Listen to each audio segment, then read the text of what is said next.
welcome from the Ham Lake Area Chamber of Commerce. My name is Z, and I am the director for the chamber. So this event cannot be held live because due to the public health guidelines. And we do want to thank a few people for making this possible. So thank you for the City of Ham Lake for using their facilities. Thank you to TJ with North Metro TV for recording this. And thank you to the League of Women Voters, ABC, for making this possible and providing the moderators. We will now proceed with a forum for State Representatives 31B candidates.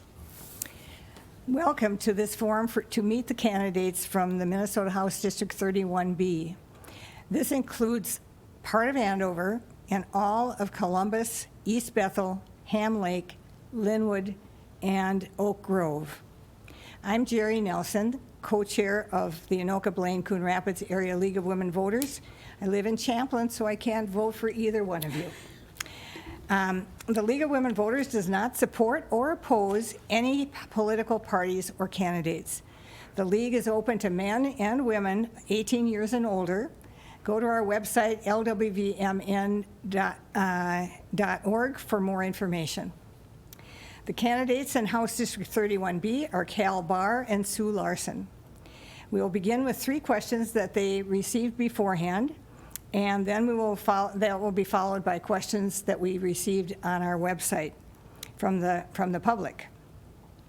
Candidates will alternate who answers each question first, and the answers are timed and limited to 1 minute.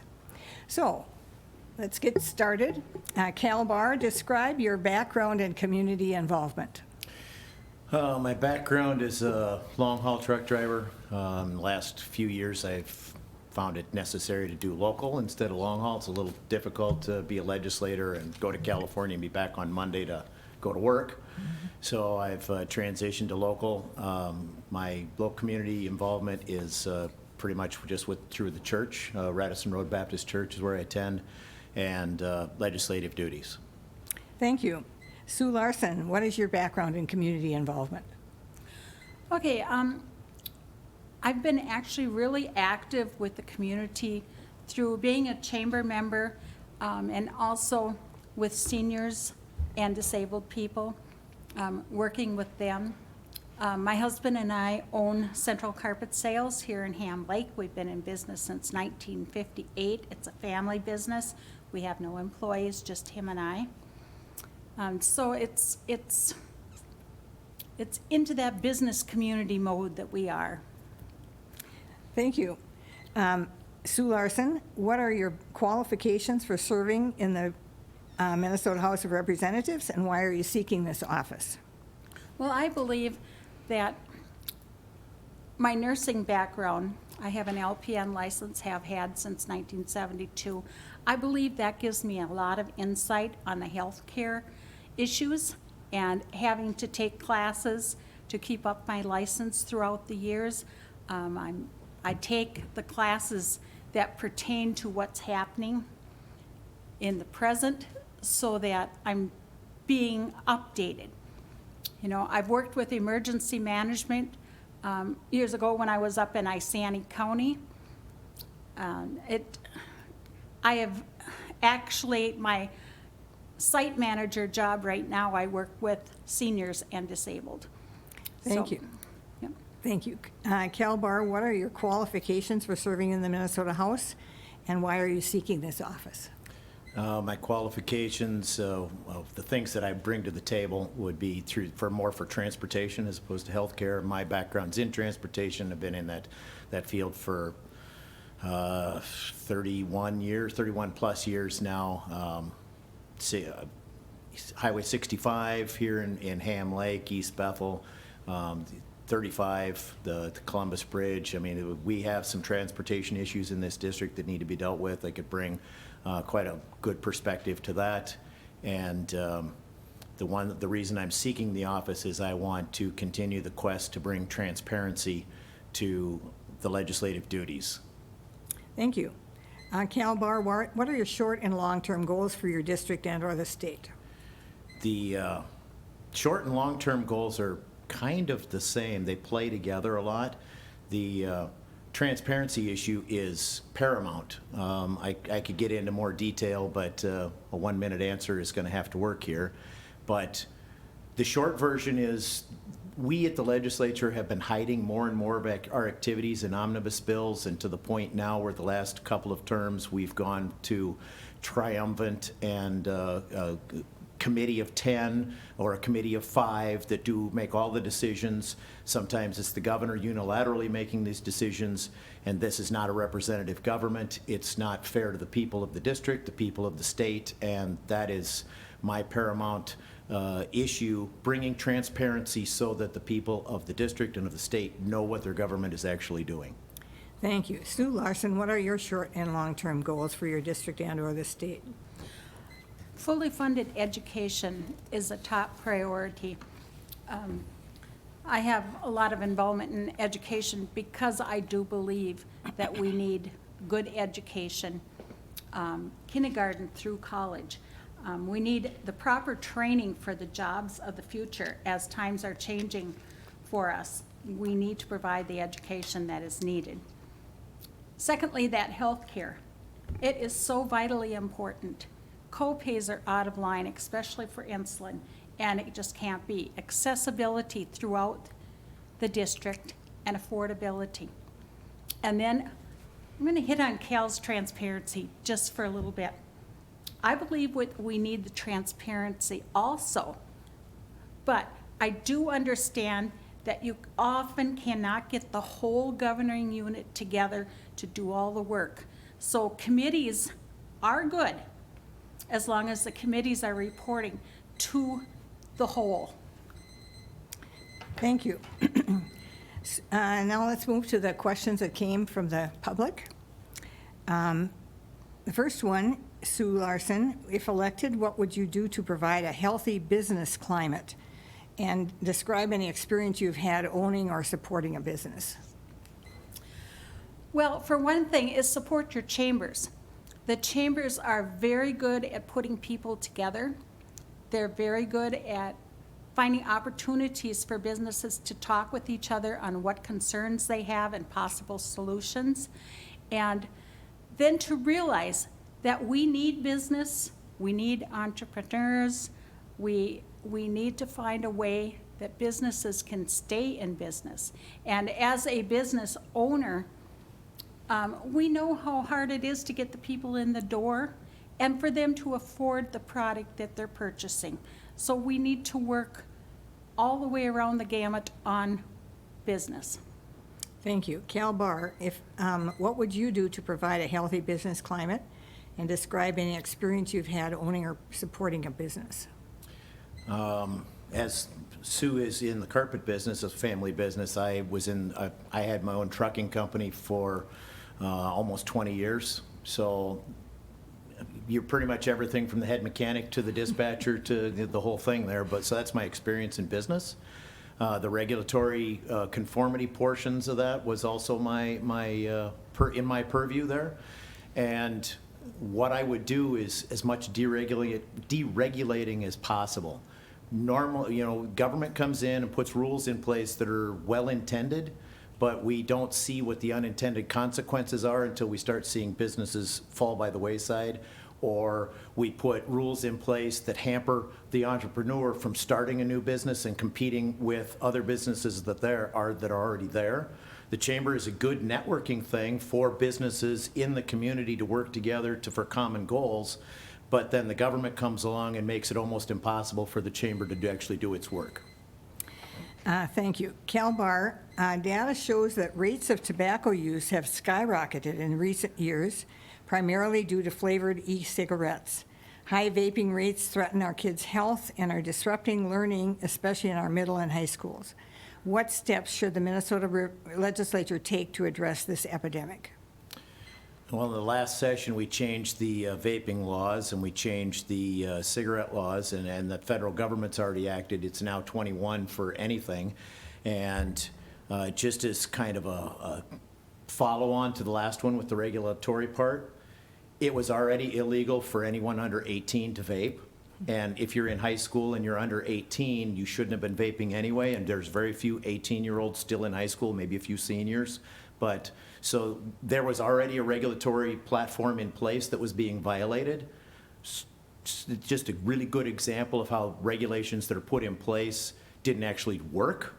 Unless you want to do some really draconian things like, let's just outlaw e-cigarettes completely, you're going to have people that violate the law. There will be people that violate it, so it's a matter of how harsh a penalty you want to put on that. Thank you. Sue Larson, what steps should the Minnesota legislature take to address the tobacco issue? I would have to say to support education on the results of having used and using.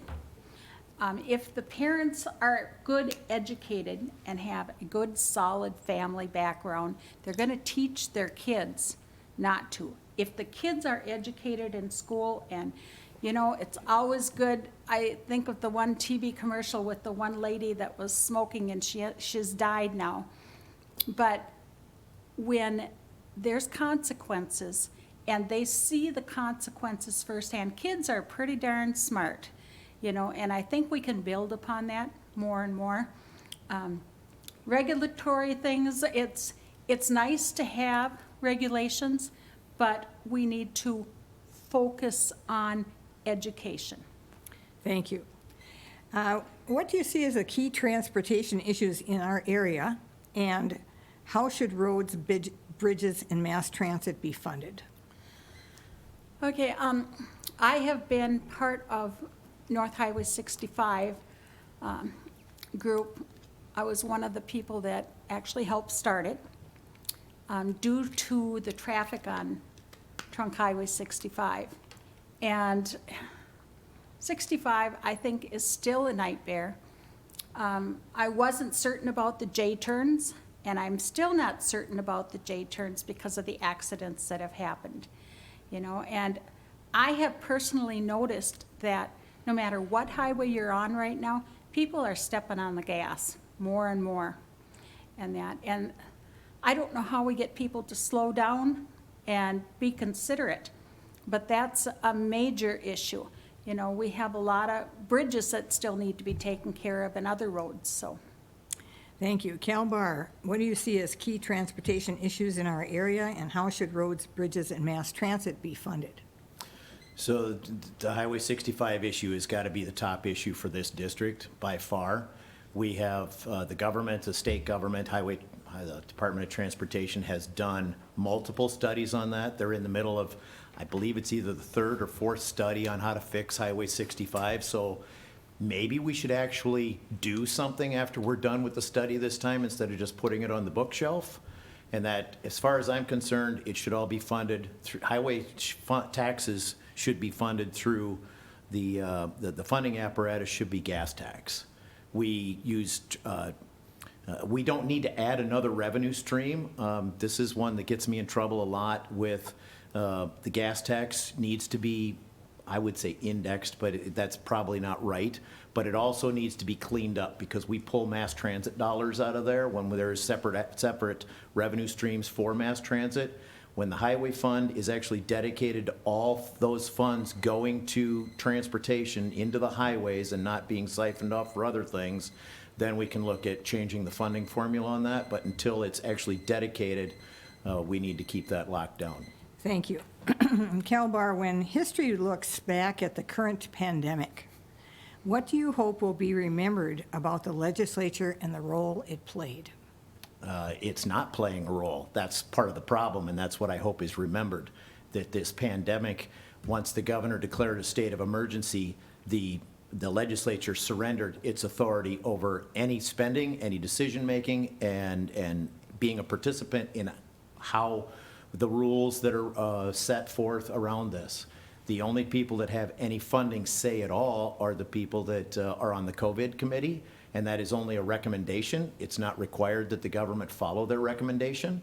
So this is basically what we have right now is operating under, some would call it a monarchy, a dictatorship, whatever it is, but it's a one-man show. The legislature is not participating. We get together every month, and the Senate votes to rescind his power, and the House refuses to have a vote. So what I would like the people to remember is that a constitutional republic only lasts as long as the people are willing to vote to make it last, and it can be taken away at any time. Sue Larson, when history looks back at the current pandemic, what do you hope will be remembered about the legislature and the role it played? Well, I would say I hope that they support our governor. I believe it's important that our government takes action as quickly as possible, and I think Tim Walz did that. I think he did a good job, not perfect, but I think he did a good job at taking fast action, trying to educate the people. And it's always hard when you're in a body of people that can't make all the decisions. But how do you get that many people to make decisions as quickly as we've needed with the pandemic? And I think Minnesota has done a good job. Thank you. Okay, we're going to move to the lightning round questions now. I've got a few questions that should be easy, but they never are. I know that. They're never simple. But if you can answer with one word, a yes or a no, or a short sentence, that's what we're looking for here, just so that we can get a few more issues in here.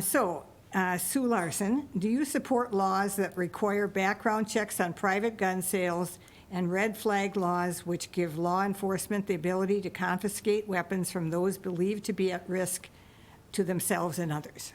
Yes. Cal Bahr. No. Okay. Next, Cal, do you believe people convicted of felonies who are living in the community, not imprisoned, should have their right to vote restored? Yes, as soon as their sentence is done, they should be able to vote, yes. Sue Larson? Yes.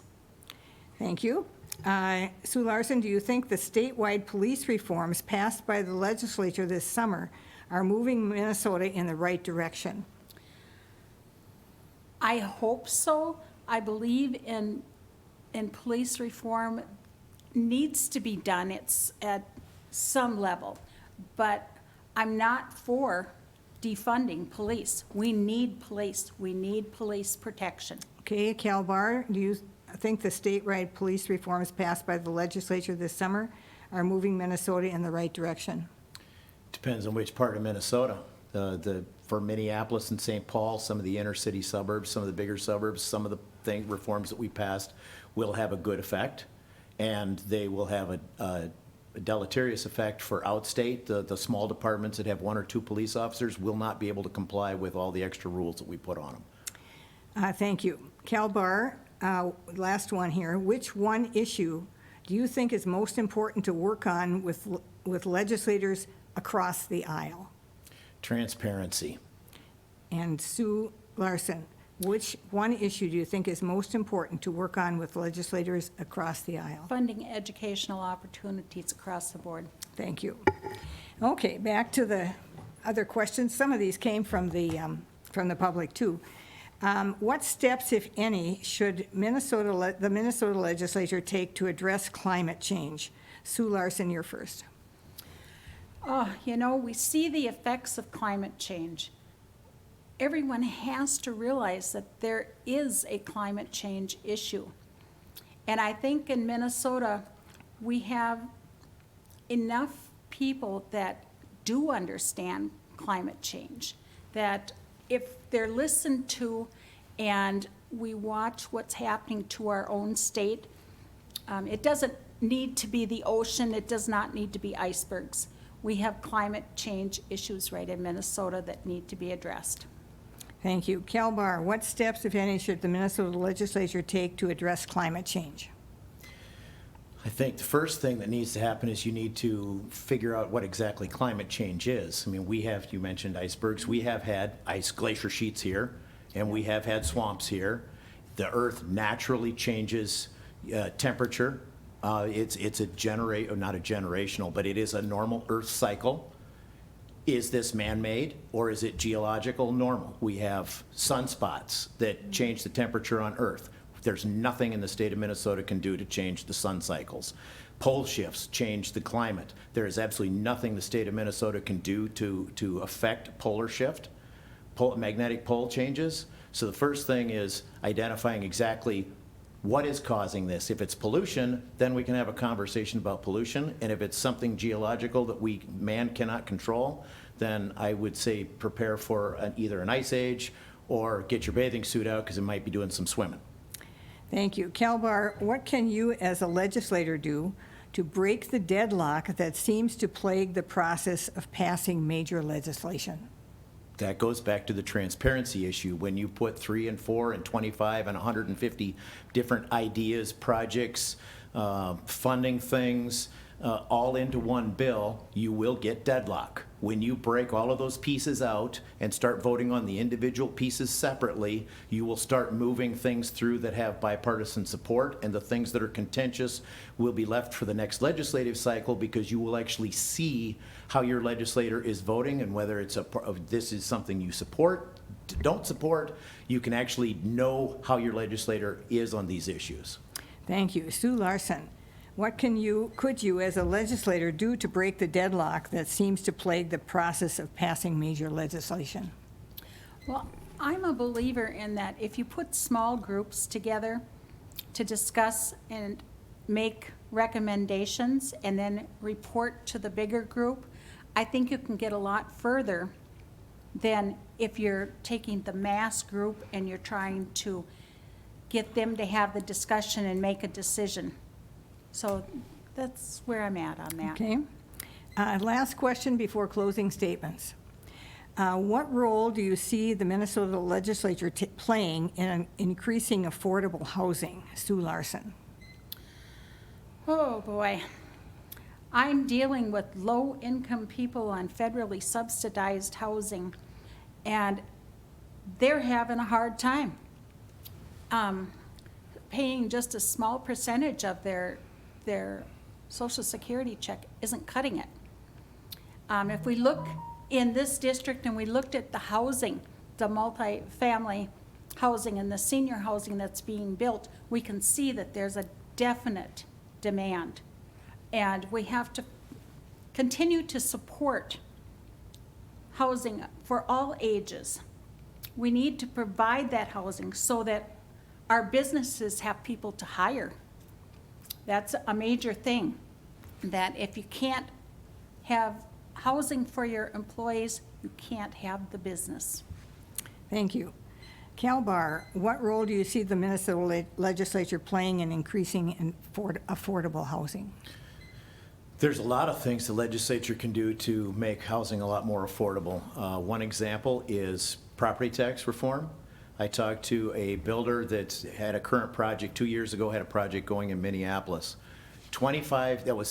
It was between, they said all of their building projects for the apartment they were working, not that one, but all apartment projects, they delegate 20 to 25% of the project cost is property tax. It's the second highest piece of ongoing expense that they have after debt service for any apartment building. So property tax plays into this. When you have 25% or even 20% of the cost is property tax, if you could cut that in half, then you would be able to cut rents by a large chunk. The apartment buildings we have here in East Bethel, they're supposed to be, that's completely full. It hasn't been open a year and it's already full, 67 units. There's supposed to be a mirror one on the other side that City Hall is not giving the approval to finish up because of all little minor things like let's get our playground in and let's get the asphalt on, when the playground and the asphalt will be better served at doing it with the whole project. Thank you. So Bahr, give us your closing statement. Why should people vote for you? Well, I would hope that people would vote for me because I have done a good job in the past. I have done what the voters expect me to do. And if you haven't, then if I haven't done what you've expected of me, then I would hope that you would vote for my opponent, because I am obviously not what you want. And I know that I cannot answer to, I will never please no legislator will ever please every person that is in their district. That's just, it's an impossibility. And I think we understand that. Sue and I have known each other for about 5-6 years now, and we are always cordial to each other. We always get along fine. But I would hope that voters would elect me, just if no other reason, then I will be able to continue working on the transparency issue so that the small groups in the committees can actually vet the bills and bring them to the floor where they're not, instead of piling them in with other things, and you end up with all of the contentiousness, and then we can actually start bringing accountability back to the governing body. Thank you. Sue Larson, your closing statement, please. Well, I would, thank you, Cal, for the comments. People have to get along. People have to communicate. And I think I'm a good communicator, and I get along with people well. I listen to people. My whole adult life, I've worked on jobs where it's been very important to be that communicator, be that caregiver, be concerned with what's happening in people's lives. And I've always lived by that. You have to be able to look at what's happening for another person in order to do what's right for people. And I'm going to try to be the best person I can be to take care of the people in this district. Thank you. Thank you. Thank you, candidates, for speaking to the voters about issues and for running for House District 31B. And thank you to all of you watching for your interest in becoming informed voters. You will find links to all the Meet the Candidates forums on the LWV-ABC website. You can request an absentee ballot right now on the Secretary of State's website, mnvotes.org, or you can go to your city hall to vote anytime now. It's open. It was open last Friday. If you need to register to vote or to update your registration, you can do that online until October 12th, or you can do it when you go to vote. Make your voice heard in the general election by voting by November 3rd. Thank you so much, and stay healthy and safe.